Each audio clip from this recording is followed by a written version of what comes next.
बोमा खाई असुस्थ हाथी मृत कामाख्यानगर पश्चिमांचल रेंज सुनाझरी संरक्षित जंगल रे सप्ताहे पूर्व ट्रांकुलाइज होई चिकित्साधीन थिबा हाथीर मृत्यु घटी। जिराल फॉरेस्ट सेक्शन अंतर्गत पिपला बासुआ तैला निकटरे थिबा जंगल मृतदेह ठाब होईछि। वन विभाग अवहेला पई हाथीर मृत्यु होइथिबा स्थानीय बासिंदा अभियोग करिसेंति।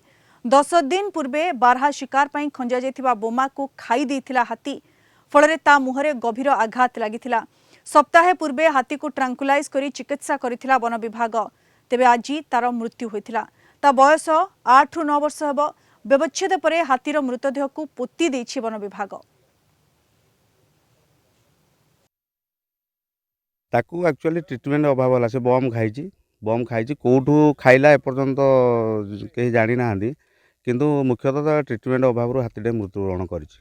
एक्चुअली एठी वन विभाग तो ठीक रे ड्यूटी ही करूना। वन विभाग ड्यूटी करूना किसी ना।